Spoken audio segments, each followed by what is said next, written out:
Sempre é perigoso a gente começar a falar de coisas que aconteceram no dia, né? Mas eu tenho que contar isso daqui que aconteceu essa noite.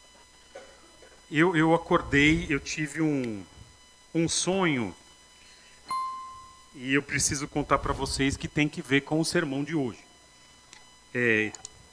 O sonho começava com...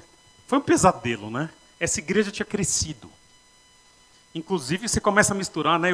Nós fomos numa igreja grande, em algum lugar nesse ano, e aconteceu uma série de coisas.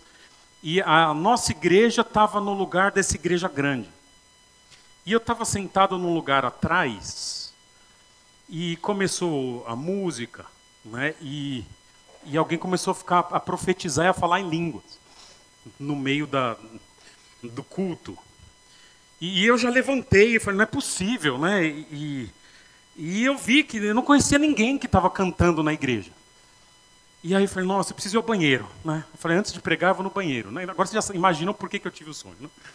E aí eu cheguei no banheiro, abre um parênteses aqui, o mictório estava quebrado. Eu falei, meu Deus, ninguém cuida dessa igreja, né? Aí eu acordei, né? Mas eu notei algumas coisas interessantes desse sonho. Acordei e depois eu voltei a dormir. Vocês entendem, né? Vocês entendem.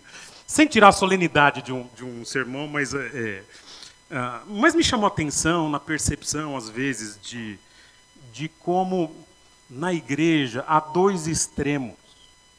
E, primeiro, há igreja, às vezes, igrejas em que o pastor faz tudo. E tudo se concentra na vida dele. E o meu pesadelo foi, talvez, do lado oposto aqui, em que o pastor não faz nada, ele já não tem controle de nada, ele não sabe quem são as pessoas e ele tem ali, as pessoas que chegam fazem tudo e não se reportam a ninguém. Nós queremos defender aqui algo que está no meu coração, não é em Efésios, hoje é uma conversa, turma. E eu chamo de conversa porque eu estou cada dia mais tendo pavor daquele estilo de igreja, em que há uma enorme distância, inclusive no ensino, em que tudo que é feito é para, de alguma forma, entreter ou impressionar as pessoas. E até, sabe aquele tipo, também abrindo parênteses aqui, quando começa a tocar o pianinho no fundo, e o pregador vai falando, eu tenho pavor disso. E aí no final, o pregador até muda o J pelo som de X, né? Não é mais nem Jesus, né? É Jesus, né? Aquilo, eu tenho pavor desse tipo de manipulação. Então, nós vamos conversar aqui de algo que está no meu coração há algumas semanas, porque é um versículo do qual eu estou tirando toda uma semana de aula que eu vou dar em São Paulo. Esse versículo mexeu tanto comigo que tudo que eu vou fazer tem que ver com a tese que está nesse versículo que eu vou pregar para vocês hoje, que se resume numa palavra. Essa daqui. Aconselhai-vos. Aconselhai-vos. E é um tópico muito importante, estava dando aula no PV essa semana, e foi interessante que é uma dessas aulas que eu vou dar aqui na igreja, de aborto, e foi a de homossexualidade, mas por volta de meia hora nós paramos a aula de tantas que eram as perguntas dos alunos sobre a questão do casamento, divórcio, recasamento, que compõem, para quem é pastor, o dia a dia do ministério. A gente lida com muitas dessas situações aqui. Mas eles, lidando com teologia, não tinham a dimensão de quanto que são temas comuns da vida da igreja. E como a gente precisa conversar sobre essas questões. Não é? Há muitas situações na vida da igreja, as mais simples normalmente são, né, que pastores eventualmente atuam, o aconselhamento ou acompanhamento de um casal de namorados. É a coisa mais básica que tem no ministério. Ou então, alguém que vai mudar de emprego e quer um palpite de um outro irmão sobre se é uma mudança sábia ou não. Mas há também casos muito difíceis que chegam, eventualmente, caso, por exemplo, eu tive uma situação, não interessa qual é, em que eu fui procurar um pastor bem experiente, com quase 40 anos de ministério, e falei assim, aconteceu tal situação na minha igreja. Ele falou, cara, eu nunca encontrei isso. Eu falei, eita, né? Então, aí eu fiquei um pouco preocupado. Mas muitos que chegaram à nossa igreja nos últimos 11 anos, observaram que na nossa igreja, nesses modelos de atuação, que eu faço bastante coisa na igreja. E agora, fazer bastante coisa não quer dizer que eu faça tudo. E às vezes é muita coisa, às vezes não. Qual é o critério? Já já eu chego onde eu quero, vocês vão ver. Quando eu assumi o ministério pastoral, há 11 anos atrás, eu comecei a trabalhar o texto de 1 Timóteo, capítulo... o livro de Timóteo, mas alguns capítulos mais pastorais, para entender qual era o meu papel na igreja. Porque eu falei, se eu vou assumir esse negócio chamado ministério pastoral, eu tenho que saber o que um pastor faz, mais ou menos. E muito do que um pastor faz tem que ver com o ensino. E é o meu papel. Isso não quer dizer, por exemplo, que eu tenha que ensinar todo domingo. O que tem que acontecer é, embora outros irmãos ensinem de domingo, a supervisão do ensino é minha, ok? Inclusive na música. Né? E nós chegamos, né? Ficamos trocando mensagem para saber qual que é a frase que a gente ia colocar lá, por algumas questões teológicas nossas aqui. Mas se tem um ministério que muitas vezes a igreja pensa que é meu, e parece que tudo chega e fala, não, o ministério é do Pedro. E que a Escritura vai dizer sim, um pastor tem muita coisa para fazer nessa área, mas ele não é meu. É o ministério do aconselhamento. Por que eu digo que tem muito do pastor? 1 Tessalonicenses 5,12 diz assim, agora rogamos, irmãos, que acateis com apreço os que trabalham entre vós e os que os presidem no Senhor e vos aconselham. Sim, pastores devem aconselhar. Mas não só pastores devem aconselhar. Sim, é uma responsabilidade pastoral, mas é uma responsabilidade de muitos de nós. Muitos não quer dizer todos. Eu quero que você abra comigo o texto de hoje, tá? Na carta de Paulo aos Romanos, no capítulo 15. É só um versículo que eu quero conversar com vocês. Romanos 15, 14. Que é o texto de onde saiu todo a minha aula que eu vou dar em São Paulo sobre teologia e aconselhamento, saiu desse versículo aqui. Então, coitados alunos, né? Uma semana lidando com um versículo. É um pouco mais do que isso. Mas é daqui que saiu toda a tese da disciplina. Romanos capítulo 15, versículos 14 e 14. Eu trouxe em duas versões aqui porque elas se complementam. Tem uma que uma parte está melhor, tem outra que a outra parte está melhor. E eu quero trabalhar basicamente esse texto aqui com vocês. Ele diz assim, vou ler primeiro na NVI e depois na Revista Atualizada. Diz assim, meus irmãos, eu mesmo estou convencido de que vocês estão cheios de bondade e plenamente instruídos, sendo capazes de aconselhar-se uns aos outros. Isso é da Nova Versão Internacional. A Revista Atualizada diz assim, e certo estou, meus irmãos, sim, eu mesmo, a vosso respeito de que estáis possuídos de bondade, cheios de todo o conhecimento, aptos para vos admoestardes uns aos outros. Eu vou começar então falando um pouquinho do contexto em que Paulo escreve essa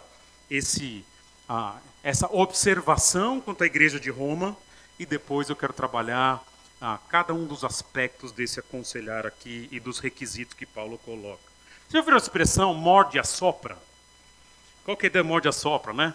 O tenente Rueda, desculpa, ele não está aqui hoje, mas lembraremos do famoso, né, Maurício hoje. O tenente Rueda dizia o seguinte, de outra forma, a mesma mão que afaga é a mão que dá o tapa. Né?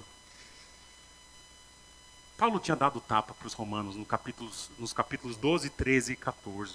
Ele tinha trabalhado várias questões importantes da igreja, situações que a igreja precisava melhorar, situações em que a igreja precisava ser confrontada. No capítulo 12, por exemplo, ele fala de vingança, para não se vingar. No capítulo 13, ele vai mencionar problemas com imoralidade. No capítulo 14 ele fala, olha, não julga o outro que é fraco na fé. E ele está dando umas bronquinhas na igreja de Roma. E ele não conhecia a igreja, nunca tinha visitado. E ao pegar pesado na questão da exortação, chega uma hora e ele fala, tá, tendo dito tudo isso, entretanto, eu preciso também valorizar o que vocês têm de bom. E todo agora, capítulo 15 e 16, ele começa nessa ideia do meus irmãos. Ele vai ser muito afável com aquela igreja nos capítulos 15 e 16, agora trazendo as coisas boas. Inclusive o capítulo 16 é talvez um dos capítulos mais afetuosos de todo o Novo Testamento. Ele manda um abraço para metade da igreja, conhece todo mundo, sabe o que cada um fez. Então ele foi duro, mas agora ele está pegando leve com aquela turma. E ao pegar leve, ele começa falando de algo que eles devem fazer, porque eles têm os requisitos para isso. E o que é que eles devem fazer? Paulo está convicto. A igreja deveria ser uma igreja que aconselha. Estou convencido. Já eu trabalho esse estou convencido. Meus irmãos, queridos, eu estou convencido que, em dadas circunstâncias, vocês podem aconselhar uns aos outros. Ou, na outra versão, eu estou certo de que, tendo esses requisitos que eu quero falar aqui, vocês podem lidar com questões difíceis, na vida dos outros. E a palavra que é usada aqui na NVI como aconselhar, e na revista atualizada como admoestar, ela tem umas questões interessantes. É uma palavra que é usada no verbo 8 vezes no Novo Testamento, no substantivo 3 vezes. Em quase todas as vezes que a palavra é usada, tem a ideia de confrontar algo relativamente difícil. Então, quando fala aconselhar não é necessariamente, né? Então, é a grande palavra para aconselhar no Novo Testamento. Aconselhar não é necessariamente ter uma conversa agradável, uma coisa boa. Envolve tocar em alguma área delicada. Então, por exemplo, né, 1 Coríntios 4,14 Paulo está falando que a igreja estava se dividindo, ele fala, olha, eu vou admoestar vocês, e usa essa palavra, como meus filhos, ok? Então, eu vou dar uma bronca de pai em vocês. Por exemplo, em 1 Tessalonicenses 5, eu já lidei, 5,14, fala para admoestar os insubmissos. Então, quando a pessoa é insubmissa, eu preciso dar um toque para ela, ó, meu irmão.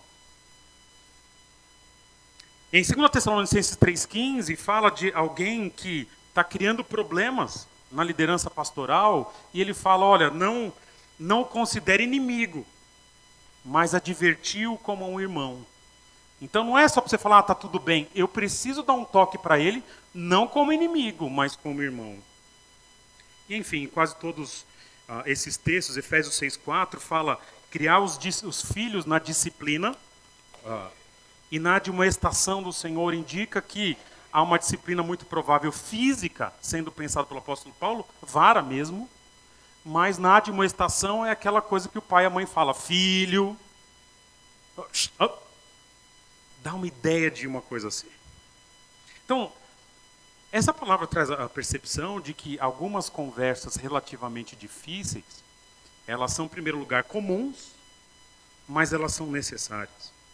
Algum tipo de confrontação, meus irmãos, ele é esperado no reino de Deus.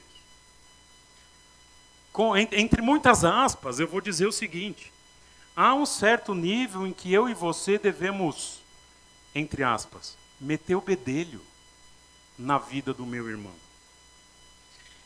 Não que isso seja uma conversa fácil ou agradável, mas é uma atitude necessária, incentivada e esperada.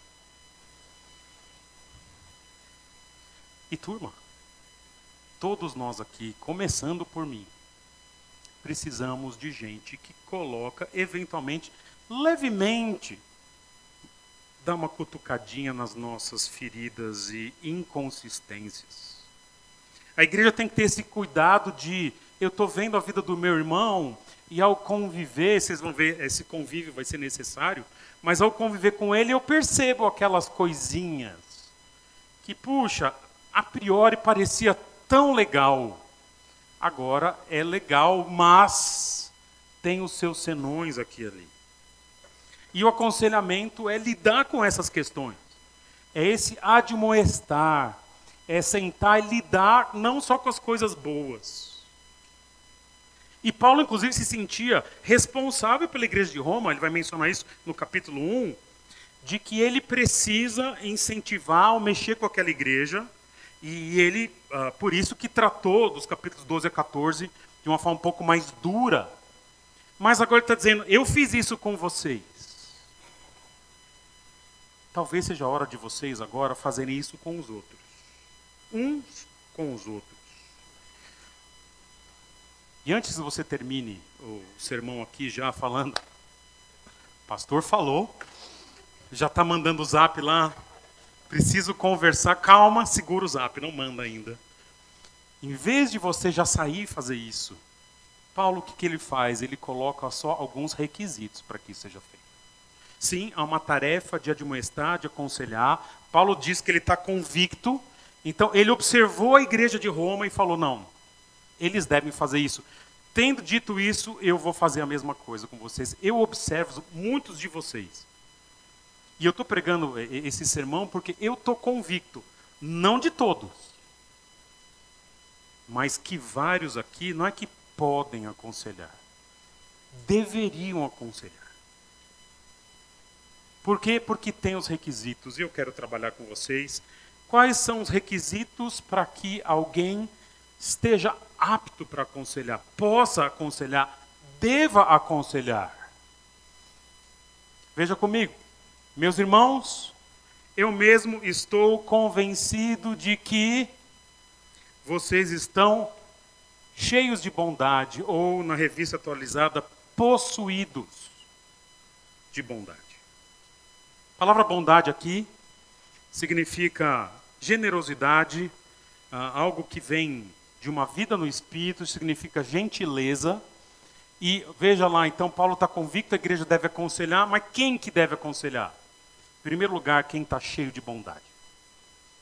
É a pessoa que, por conviver com a igreja, aprender da Escritura, vocês vão ver daqui a pouquinho, e ter uma vida no Espírito, ela começa a ter dentro dela um cuidado genuíno com as coisas de Deus, com as coisas da igreja, e se torna alguém amável na vida da igreja. E esse termo, do jeito que está aqui, ele aparece 3 vezes no Novo Testamento. Essa palavra bondade. E aparece em 2 listas, ela aparece não como algo que eu já tenho, mas algo que é uma consequência de uma vida no Espírito. Primeira vez que aparece está em Gálatas 5:22. Mas o fruto do Espírito é amor, alegria, paz, longanimidade, benignidade, bondade. É a consequência de uma vida no Espírito. O que é meio que repetido em Efésios 5:9. Porque o fruto da luz consiste em toda bondade, justiça e verdade. E a última ocorrência dela, segundo Tessalonicenses, também menciona de certa forma isso, olha lá. Por isso também não cessamos de orar por vós, para que o nosso Deus vos torne dignos da sua vocação e cumpra com poder todo o propósito de bondade e obra de fé na vida de vocês. A bondade é algo que Deus está desenvolvendo na igreja, no seu caráter. E 2 vezes como fruto ela aparece aqui. Por isso, turma, que quando eu vejo um crente ranzinza, isso não é um bom sinal. Não é um bom sinal de que a vida espiritual está bem. E ele vai mencionar bondade na questão do aconselhamento, porque pessoas podem aconselhar com motivações bem ruins. Tem irmãos que gostam de ter informação sobre os outros. Outros gostam, né, de ouvir.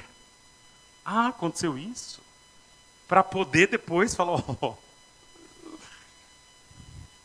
E há aqueles que usam esse jeito de bondade para manipular. Se você abrir comigo Romanos 16:17, menciona pessoas que resistem à verdade, mas que elas são bajuladoras. Então elas não têm uma bondade genuína, elas querem manipular a verdade. Mas o texto está falando de uma pessoa de fato que, por viver no Espírito, desenvolveu expressões de bondade genuínas. Essa amabilidade, esse interesse na vida do outro. E falando dessa amabilidade, eu acompanho a vida do pastor Jairo Cáceres desde 1992, né, pai? Que o Jairo ia lá em casa, né? Então, a gente ficava conversando na cozinha, né? Ele ia com as crianças. E 92 para cá, dá quantos anos mesmo, turma? Não, vocês que sabem, não é? 33, tudo isso? 23, é 23. Ah, não, sério? 33? Você nasceu em 92, parabéns, aliás. Então, 33 anos. Então, de fato, ele assumiu em 86, né, a igreja lá, então é isso mesmo. E ao longo dos anos, tendo acompanhado a vida de um pastor que para mim é referência em muitas coisas, como esse homem ele é amável no trato pessoal. E ele tem expressões muito próprias, né? Ele chama todo mundo de querido, né? Só que ele tem uma coisa que eu tenho uma coisa que ele não tem. Eu chamo todo mundo pelo diminutivo. Ontem eu escrevi, ele estava bravo comigo porque ele não toma café decente. Eu escrevi Julinho. Nem combina com Júlio, né? Julinho, né? Julinho não combina, né, Andréia? Julinho. Mas é um jeito afetuoso de falar com os ogros da igreja. Eu te amo, né, Júlio? Você sabe. Oh. Mas pastor Jairo tem um jeito naturalmente amável de lidar. E eu imagino as lutas que ele tem, as situações, e ele sempre é amável. É um pouco isso, mas eu quero dizer o seguinte, nessa palavra não é só isso. Eu não posso confundir, turma, bondade com conivência, tolerância, indulgência. O que eu estou dizendo? Pessoa conivente é aquele que aceita o erro do outro e não age. Uma pessoa indulgente é aquele que fala, não, está tudo bem, e não se importa do outro mudar. Pessoa permissiva, né, que aceita tudo sem os limites. Ou, enfim, pessoas que se acomodam. A bondade tem um ar de como eu trato, mas ela tem um elemento de interesse na vida do outro. A bondade é ver alguém que está fazendo o errado e porque ele se importa, ele vai lá e falou, querido, vamos lidar com essa situação. E aí que a gente separa os meninos dos homens. Alguém que, sim, é amável. Posso dizer que talvez seja a parte mais difícil para mim. Mas é alguém que olha o outro e fala, meu Deus, vai dar ruim, eu preciso fazer algo. Na caminhada que nós fizemos com o Andréas, na caminhada que segundo ele eram 3 quilômetros, e segundo o meu relógio eram 18, né?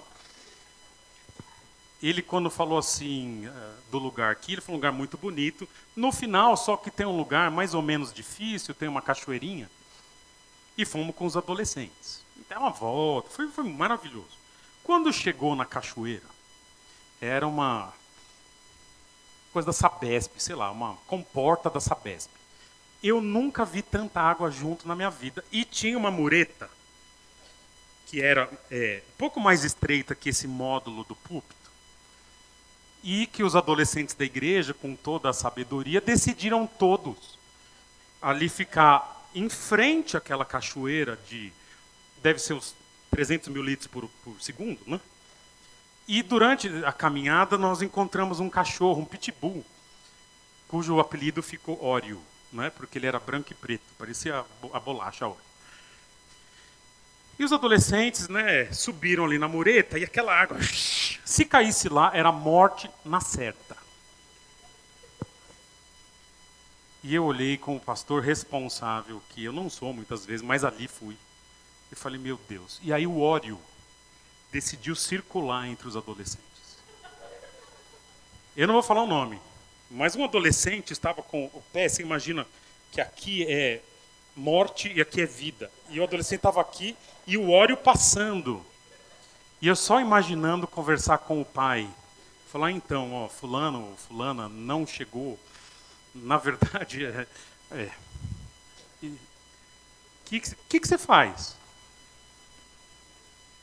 Pessoal, esse é o jeitinho fofo do pastor Pedro. Pessoal, vamos sair da mureta? Vamos, vamos. Eu podia até falar, ô querido, Julinho, né? Sai da muretinha que você vai morrer e o papai não vai gostar. Né? Há uma bondade em falar, sai daí agora. Né? Há alguma bondade em puxar para cá. A bondade é falar com amabilidade. Mas é se importar o suficiente para falar, galera, sai da mureta, pelo amor de Deus, agora. Não. E o texto está dizendo que o primeiro requisito para alguém aconselhar é ter essa dimensão de que eu me importo. E eu tenho essa... eu estou vendo o melhor para a pessoa, não é esse caminho que ela está. E eu preciso fazer algo. E fazer algo com graça, com bondade, generosidade. A bondade significa se importar com o bem-estar dos meus irmãos, que às vezes não é o meu bem-estar. É muito melhor para mim o não falar com alguém, o não resolver a situação de alguém. Mas não é o melhor para ele. E nisso é necessário agir. E Paulo diz, igreja de Roma, aconselhem. Por quê? Porque eu estou certo de que vocês têm o primeiro requisito, vocês têm bondade. Opa, já vou mandar o zap então. Eu quero o melhor para o meu irmão. Calma, tem um segundo requisito.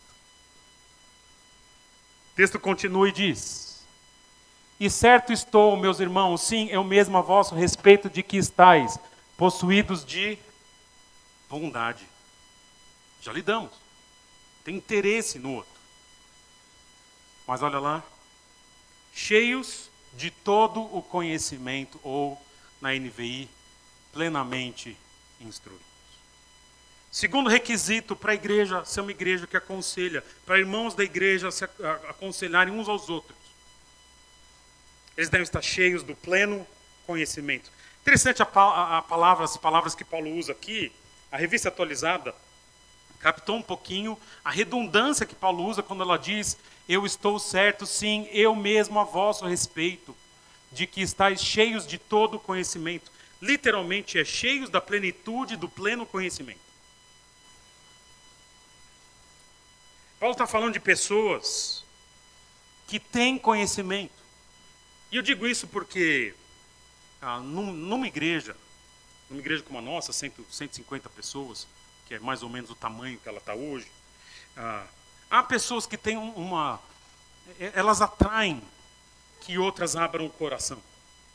Há muita gente que você chega, você tem vontade, a pessoa ela é acolhedora, e muita gente abre o coração, e eventualmente surge, e já surgiu na nossa igreja no passado, a percepção de que quando alguém abre o coração, eu não preciso me preparar, porque vai receber o oráculo. Pá, e pá. Oh. Não é isso que o texto está dizendo. O aconselhamento não é uma tarefa de oráculo. É uma tarefa que envolve, não é algum conhecimento, envolve todo o conhecimento. Aqui na nossa igreja, por exemplo, houve uma época, uma determinada situação, e foi muito interessante, foi quando algumas decisões minhas em relação a treinamento dos irmãos começou a surgir por causa de uma determinada situação em que um determinado casal, uma situação de decisão normal da vida, queria tomar decisões, e eu falei, meu irmão, minha irmã, procura esse. E aí foi procurar irmãos da igreja. E depois nós retomamos e conversamos. E a pergunta que eu fiz, qual foi o texto que os irmãos da igreja abriram? Ao conversar sobre um tema que é relevante. E os irmãos da igreja falaram mais das suas experiências. Tudo bem, mas qual foi o texto? Então, cada um contou um pouquinho como foi para ele ou para ela. Ok. Aí eu pensei naquele dia, vou ter bastante trabalho. As nossas experiências não são irrelevantes. Mas o aconselhamento não é falar do que eu penso, do que eu vivi, do que eu acho. Ele é uma dinâmica de pegar o texto, entender o texto, aprofundar na teologia que o texto traz, e a partir disso eu levo para outra pessoa.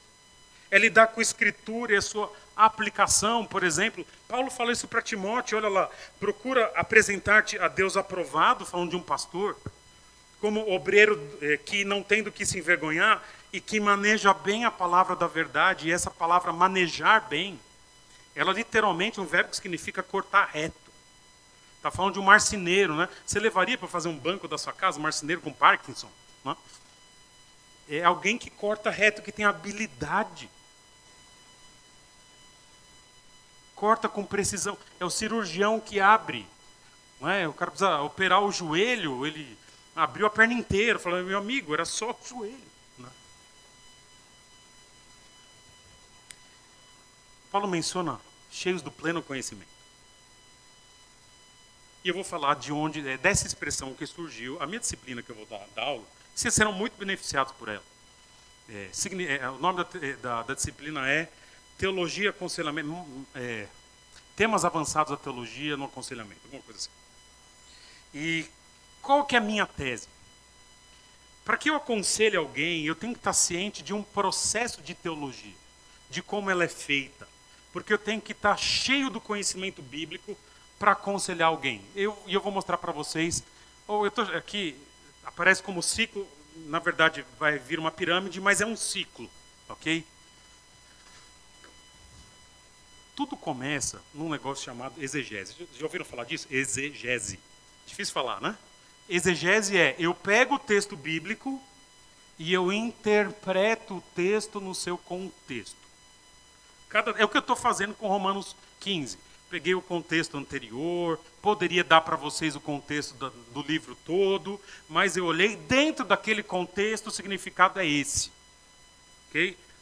É tudo que é a teologia? Claro que não. A teologia não é um texto. Elas são vários textos que vão crescendo na sua aplicação, e a gente chama isso de teologia bíblica, que é a progressão da teologia no período da revelação. Ou seja, no Antigo Testamento, como que cada tema vai sendo ampliado na revelação de Deus, no Antigo e depois no Novo. Isso é chamado de teologia bíblica. Depois vem a teologia histórica, que é como que esse tema foi desenvolvido ao longo da história da igreja. Porque, vamos ser honestos, a gente não é eu sei tudo, teologia, tem muita gente melhor do que nós que interpretou esses textos aqui. Inclusive, o melhor comentário que eu vi de Romanos 15, 14 foi de um homem chamado João Calvino. Já morreu faz algum tempo. Entende? Eu tenho que olhar o que esses caras viram no texto, como que eles leram o texto, e entender. Depois não sei, mas juntamente sistematizar isso, organizar logicamente. E pasmem, depois vem esse negócio chamado teologia pastoral. Sabe o que é isso? Alguém sabe o que é teologia pastoral? É a aplicação de tudo isso em duas realidades. A realidade do ensino público, um sermão, uma aula, e a realidade do ensino privado, que é um aconselhamento.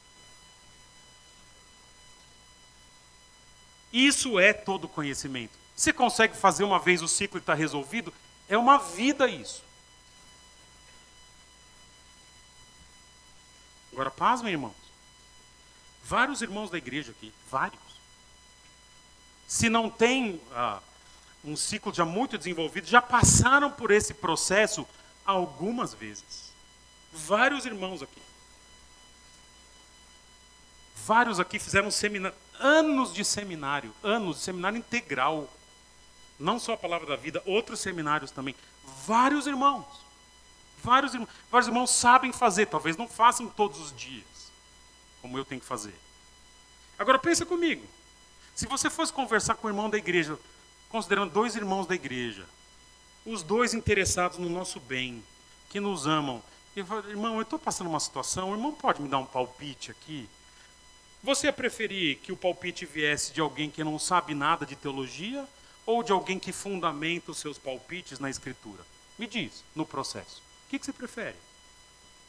Você prefere ir no médico que aprendeu as coisas da sua cabeça ou que estuda?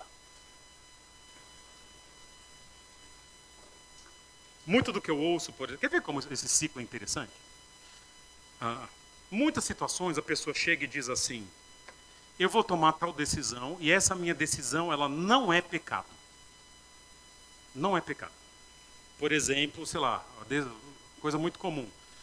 Vai namorar uma pessoa crente, ou vai mudar de emprego, ou vai mudar de cidade. Quando você olha, vai uma mudança, que é uma coisa normal, todos nós fazemos. Existe eu vou mudar para o bairro X, para o bairro Y, para uma casa de 2 quartos, uma casa de 10 quartos. Isso em si é pecado? Vocês me dizem, é pecado? Essa não é a resposta. Qual que é a resposta? A resposta é depende. Depende do que, em primeiro lugar, eu tenho que definir o que é pecado. O que é pecado? O que é pecado? Me defina um pecado. O que é pecado? Algo que ofende a Deus, ok, uma percepção, não é essa a minha definição. Mas é uma definição aceitável. O que mais? Algo que vai contra a lei moral de Deus. Outra definição está nos manuais. Eu vou te falar a definição que eu, como professor de teologia sistemática, uso. Júlio foi meu aluno. Quem mais foi meu aluno aqui de TS? Railber foi meu aluno. Pecado é tudo aquilo que diminui a ou não contribui para a glória de Deus.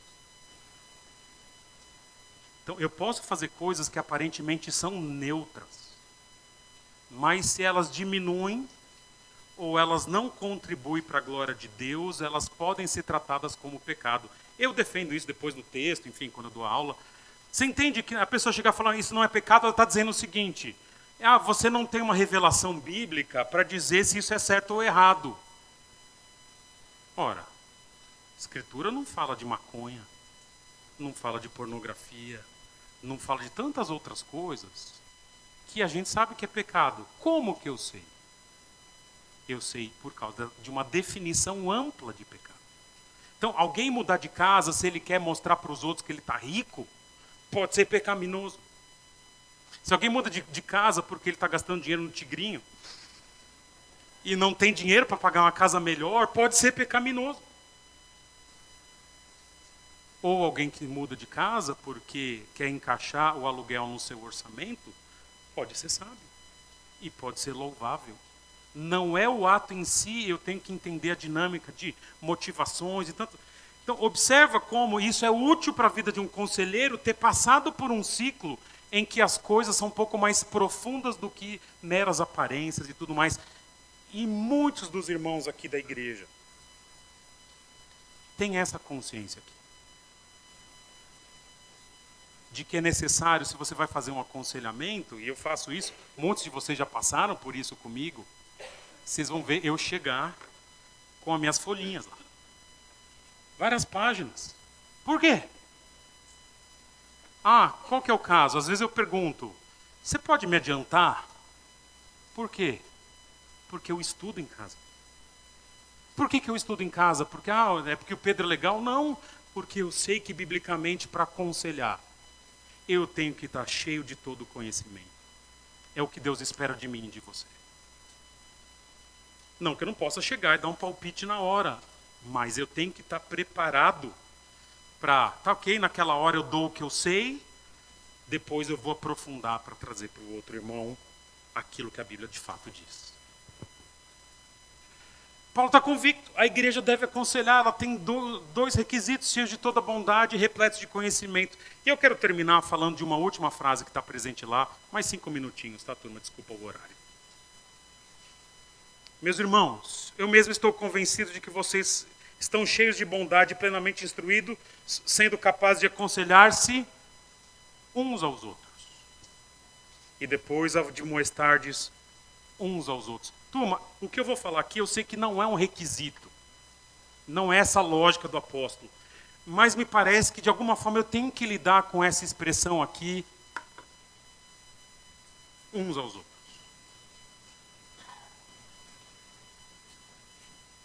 O aconselhamento, turma, ele foi projetado por Deus para acontecer no contexto de igreja.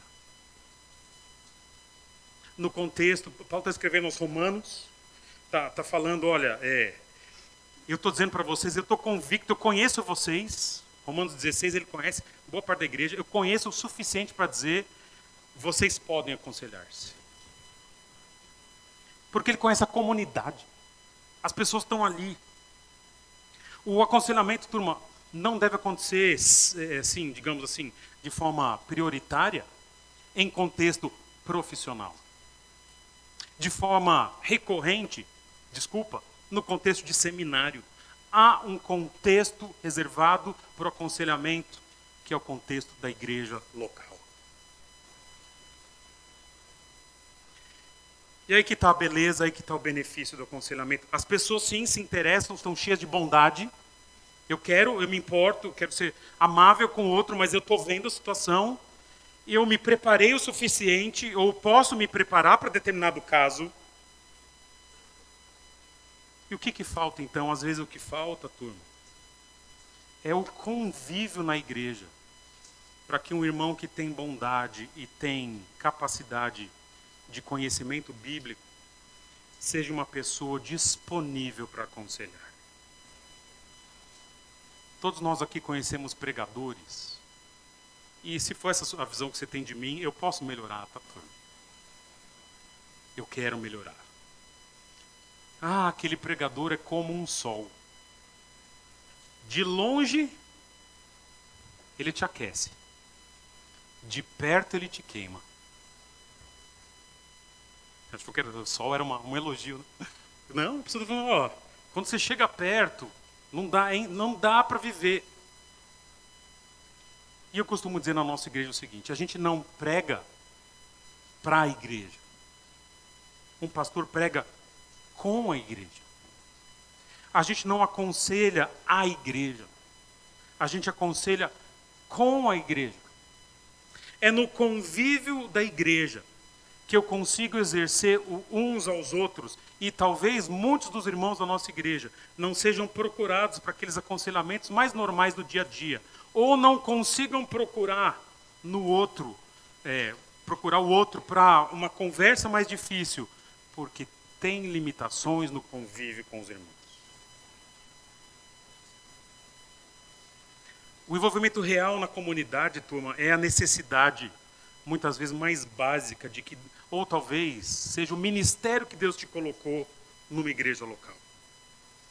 E abrindo parênteses aqui, turma, é por isso que eu abomino igreja. Abomino talvez seja forte, mas realmente não tenho a visão de uma igreja em que tudo está escuro. Eu preciso ver meu irmão. É por isso, conversando no conselho recentemente, Pedro, se a igreja crescer, porque ela tem crescido, eventualmente, hoje está um pouco mais vazia, ótimo, faz parte, já é esperado. Ela está crescendo, Pedro, se a igreja crescer, a gente construir e tiver 300 pessoas, não vai ter mais a reunião momento de oração no culto. Claro que vai.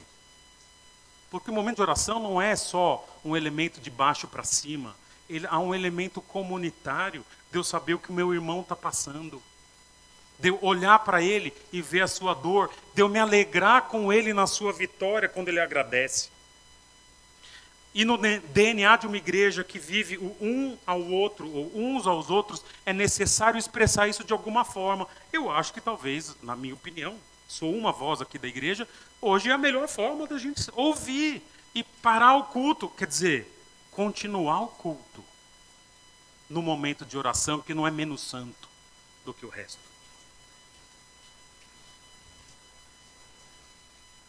Um poder chegar para o outro e falar, vamos tomar um café, porque tem coisa para resolver.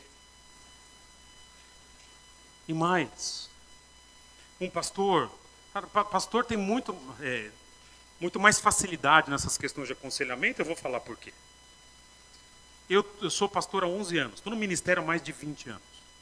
Em média, eu prego um sermão por semana. Em média, porque às vezes eu prego mais e às vezes não prego. Mas em média, um sermão por semana. São quantas semanas no ano? 52. Vamos calcular 50, ainda tem 2 semanas de recesso. Em média, 50 sermões por ano. Multiplica por 11, dá quanto? 550. Eu não sou bom de geografia, mas dá 550. Naquele ciclo teológico, 11 anos vezes 50, dá 550? Eu estava brincando, isso foi uma piada. 550. Eu fiz o processo de exegese 550 vezes. Eu fiz mais. Só em Mateus foi mais de 400 sermões.